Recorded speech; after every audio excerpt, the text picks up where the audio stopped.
when I received my first internship offer in college, a lot of my male classmates joked that it was because I was a woman and it's way easier as a woman, not because maybe I was qualified.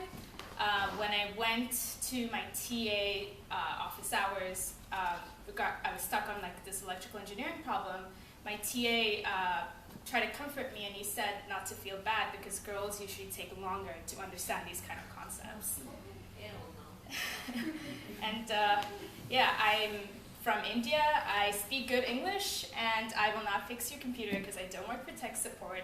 Hi everyone, my name's Anita. I am a mobile engineer at SHIP and also a diversity and inclusion advocate. It's SHIP with a Y. It's what cool kids do nowadays, I guess. Siri pronounces it shite. I had to teach Siri. She had to tell me how to say it properly. Yeah, shite. That makes some people happy at the company. But so I'm going to start with some statistics.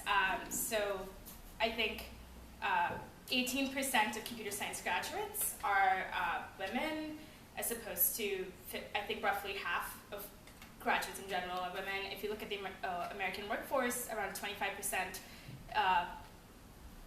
of the jobs are held by women versus, again, roughly half. If you look at racial diversity, things look even more bleak. African Americans and Latinos make up around 4 to 5% of the tech workforce, and then if you look at the American workforce, again, it's like 12 to 16%. So we do see this disparity. I couldn't even find statistics on the LGBT community or people with disabilities, and so they're obviously not being involved in the diversity conversation as much as they should be. And what about age? What about religion? Like, what about the intersection of these things? People usually identify themselves as more than one thing, and again, this is not talked about enough. And I think the diversity conversation needs to evolve, and I'm really happy that Diversability is one of those avenues where that's happening. And so people know that diversity is an issue in tech, and companies, meaning well, and they're trying to do things, but I've seen a few things that I think do more harm than good, and I think I'm just going to call it out.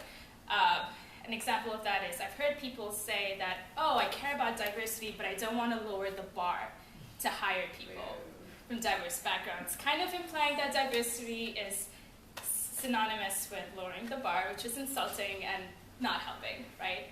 I've heard recruiters calling people diversity hires, which is also a damaging label. I don't want to be hired to make your company's statistics look good, or because I'm a woman. I want to hire because I'm really good at my job. I don't ever want to have to doubt that. And the third thing I've seen is I've seen highly qualified people being rejected on the basis of not being a culture fit. And sometimes culture fit can be this catch-all phrase for, oh, this person might be too old or too international. So if you're rejecting somebody, make sure the culture of your company is such that you're giving specific reasons and not hiding biases or using vague terms like culture fit.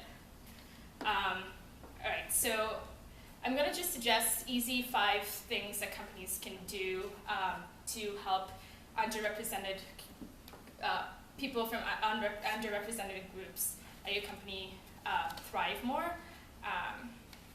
And so I think the first thing, this is really important, is to have a safe way of reporting harassment at the workplace. Bullying does not stop in high school, and people need to have easy and safe ways of reporting it, and not feel like they're going to lose their jobs or be seen as a troublemaker. Don't rely on self-nominations for promotions. Again, studies show that minorities self-promote to a lesser degree than people of privilege, and so have objective criteria for promotions. Have a mentorship program because, again, the diversity conversation is focused a lot on hiring, but not so much on retention, right? So what next when they're through the door, right? A mentorship program where you have somebody who you can get guidance from, who's not your manager, who's not judging you, can be really helpful. And then definitely if you're posting job postings, make sure to use gender neutral language and try not to have a huge list of requirements, because again, studies show that, let's say there are 10 bullet points and you have like 9 out of the 10 qualifications, minorities may still not apply, whereas people of privilege, if they have 3 or 4 out of the 10, they might still apply. So you're not going to get a good representation of people. And then, again, like definitely diversify your hiring pipeline. It's naive to think that you're going to have a good representation of people applying your website or through referrals. There's lots of communities out there, like if it's an engineering job, like National Society for Black Engineers, Hispanic Engineers, there's just tons of communities that you can go out there and try to find a good representation. And finally, measure as much as you can and make your diversity statistics public. If you're not measuring how to know you're improving, how do you keep yourself honest? And definitely try to keep the conversation not just about race or gender.